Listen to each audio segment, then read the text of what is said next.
Ci sono voluti 10 anni della mia vita in Canada per poter riuscire a dire ad alta voce queste due frasi e anche riuscire a dare loro il giusto significato. Angela, be free! Angela, be positive! Sì, è vero, parlo a me stessa in inglese nel mio piccolo mondo, ma queste espressioni sono famosissime anche per te.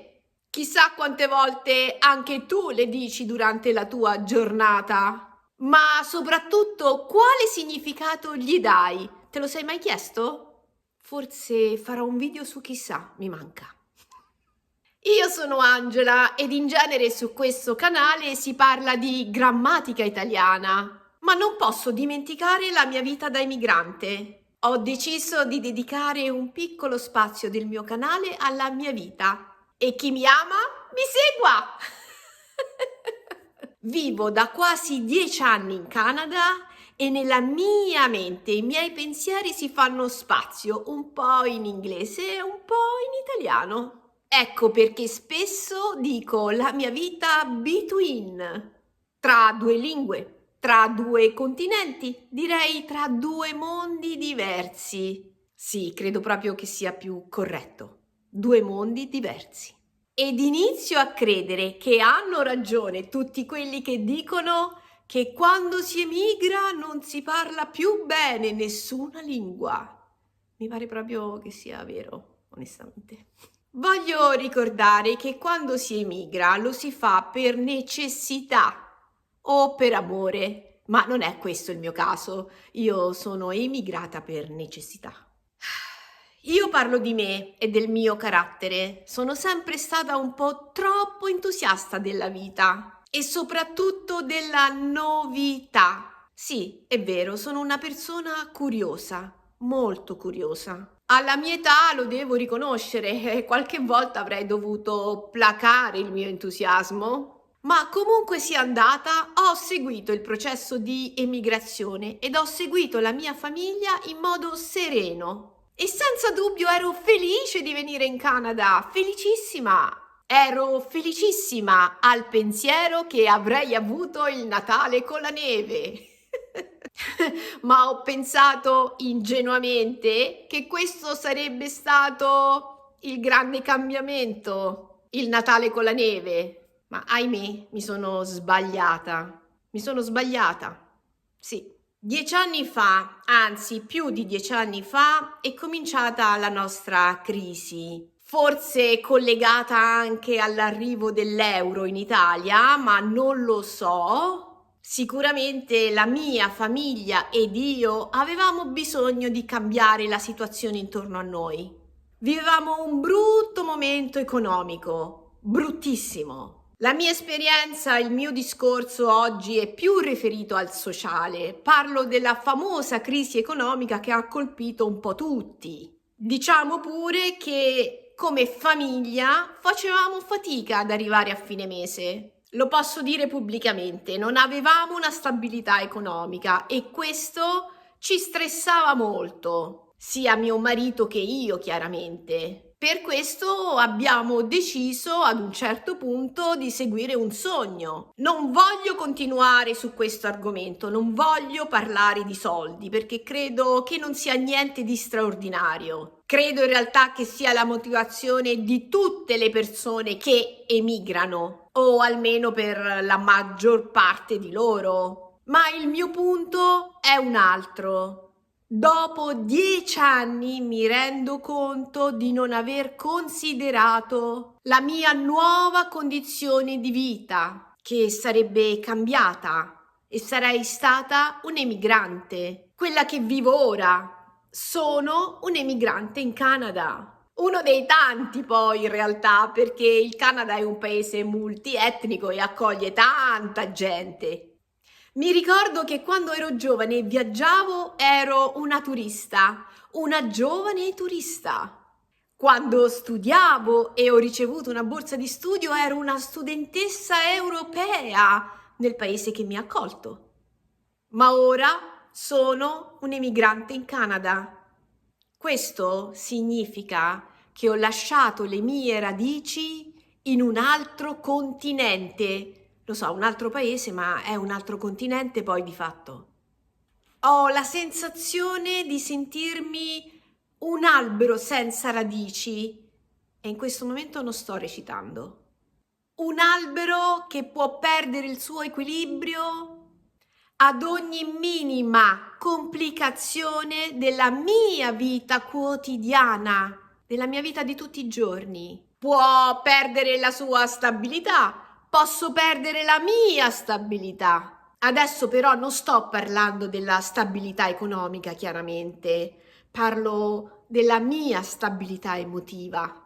Per questo ho bisogno di sostenermi con queste due brevi ed immediate espressioni, perché la lingua inglese ha questo di positivo, è immediata. Angela, be positive, Angela, be free. Letteralmente in italiano significano sii positiva, sii libera. Mi rivolgo a me stessa in modo imperativo, cerco di darmi degli ordini per non distrarmi, per non perdere il mio entusiasmo. Ma io ho elaborato un significato più profondo, più vivo, più colorato, più reale per queste due espressioni. Per me essere positivo, no, per me essere positiva significa impegnarsi ogni giorno per essere la migliore persona che posso essere. Voglio essere la migliore versione di me, anche se devo affrontare delle difficoltà. Dopo 10 anni inizio a sentire la pesantezza della mia vita da immigrante. Non riesco ad abituarmi al clima, intendo al tempo meteorologico. La neve a Natale per me non è più sufficiente per farmi sorridere. Non riesco ad abituarmi al fatto che ogni volta che vado a fare la spesa ho sempre davanti a me 1.000.000 di alternative. Non riesco ad abituarmi al fatto che le finestre di casa non si aprono. Non riesco ad abituarmi alle grandi distanze, ho sempre bisogno della macchina. E poi ci sono altre cose che non accetto in Canada, ma a cui dedicherò altri video. Lo so, tu potresti dirmi, ma l'Italia è cambiata in questi ultimi anni, hai dimenticato? No, non ho dimenticato, ma se la metti su questo piano posso allora essere più onesta? Soffro di nostalgia, ho nostalgia del mio paese, ho nostalgia dell'aria di casa mia. È proprio il caso di dirlo, sì. E se tu non riesci a cogliere il mio sentimento, lascia stare. Non fare paragoni, puoi anche cambiare canale. E sappi che quando dico a me stessa be positive, è come se dicessi sii positiva, sii sorridente, le cose cambieranno e riuscirai a tornare a casa presto. Sì, lo spero, molto presto. E quando invece dico a me stessa be free, voglio dire sii libera da ogni negatività. Ho fatto sempre il meglio che potevo nella mia vita. Forse è più corretto dire che potessi nella mia vita, ma adesso alla mia età devo imparare ad aspettare, devo sapere aspettare il tempo giusto.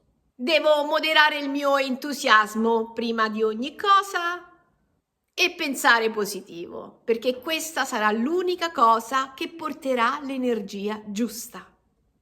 Quando dico be free, è chiaro che intendo dire sii libera, ma come ho già detto prima, sii libera da ogni negatività, voglio dire sii libera dai cattivi pensieri. Voglio dire che intendo essere lontana da ogni tentazione di giudizio, perché questo è stato il baratro in cui sono caduta all'inizio, quando sono arrivata in Canada. Ho iniziato a giudicare tutti, paragonando la mia condizione a quella degli altri, ma non funziona così. Giudicare è un brutto sentimento, molto brutto.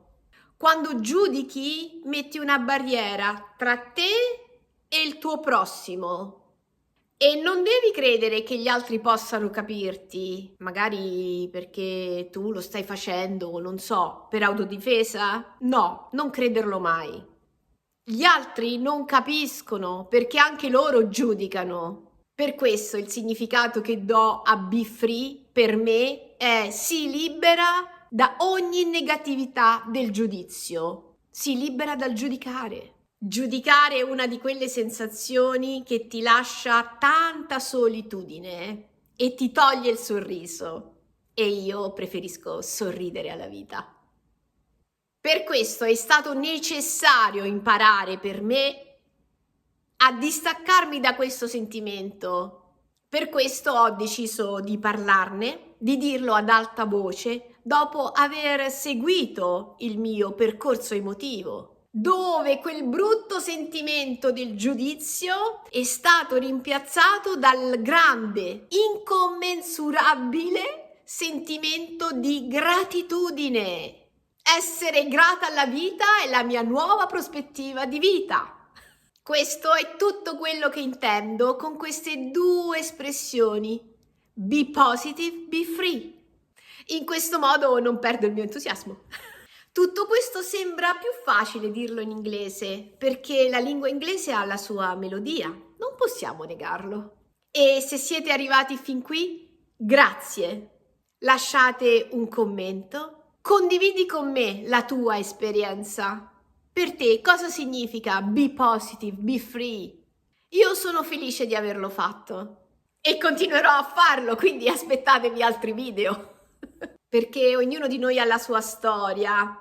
Questo provo a dirlo in modo serio se ci riesco. Ed io voglio raccontare la mia. Lasciatemi un like e iscrivetevi al canale. Ci vediamo nel prossimo video.